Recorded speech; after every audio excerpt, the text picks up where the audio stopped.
کہ کرامت کسی بھی ولی کا ذاتی معاملہ نہیں ہوتا، اس کی ذاتی قدرت نہیں ہوتی، بلکہ اللہ ذوالجلال کی عطا ہوتی ہے۔ کرامت کیا ہے؟ اللہ ذوالجلال کی عطا ہے، اللہ تعالیٰ کا کرم ہے۔ یعنی کرامت میں جو حقیقی طاقت مؤثر حقیقی ہے وہ اللہ ذوالجلال ہے۔ اب اللہ تعالیٰ اگر کسی بندے سے خلاف عادت، خلاف معمول، خارق العادہ اگر کوئی کام اللہ ذوالجلال کسی سے کروا رہا ہے تو اس پر اعتراض کیوں ہے میری سمجھ میں نہیں آتا۔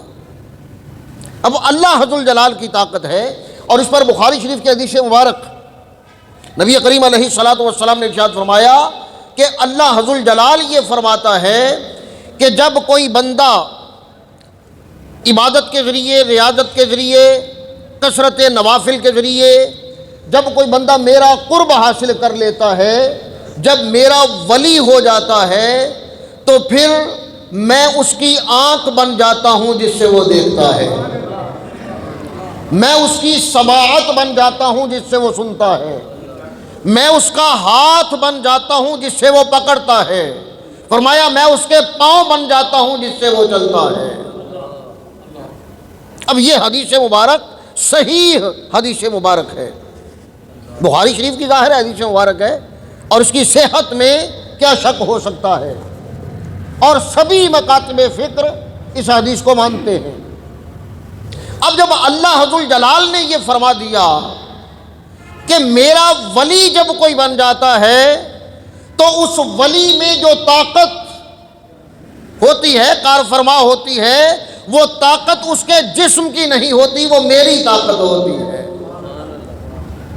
ولی ہو گیا، اب وہ سنتا ہے تو اللہ ذوالجلال کی طاقت سے سنتا ہے، دیکھتا ہے تو اللہ ذوالجلال کی طاقت سے دیکھتا ہے۔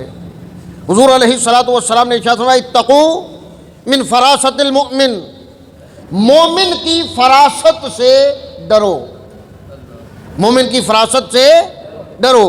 انہ ینظر بنور اللہ، وہ جب دیکھتا ہے تو اللہ ذوالجلال کے نور سے دیکھتا ہے۔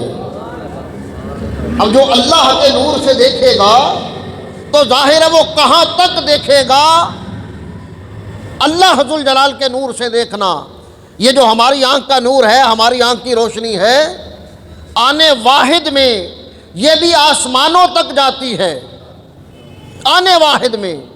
ہاں یہ ہے کہ یہ دیوار کے اس پار نہیں جا سکتی، لیکن جو ینظر بنور اللہ ہے، جو اللہ کے نور سے دیکھتا ہے، اس کے دیکھنے میں دیواریں رکاوٹ نہیں بنتی، اس کا دیکھنا اور ہے جو اللہ کے نور سے دیکھتا ہے۔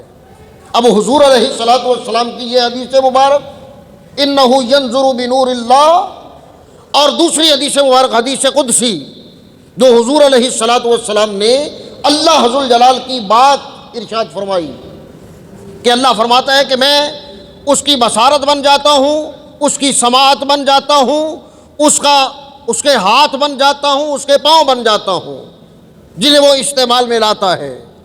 اب اس تناظر میں جب ہم کرامت کو سمجھنے کی کوشش کریں گے تو ہمارے لیے آسان ہو جائے گا۔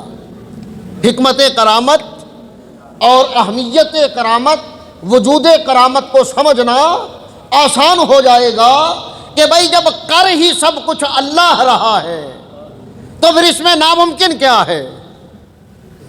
پہلی بات تو یہ کہ کرامت ہے ہی وہ کام جو عام طور پر نہیں ہوتا، عام طور پر نہیں ہوتا، اور پھر کرامت میں جو طاقت ہے وہ اللہ ذوالجلال کی ہے، تو اسے ہونے سے روک بھی کوئی نہیں سکتا۔ اللہ ذوالجلال کی طاقت کار فرما ہے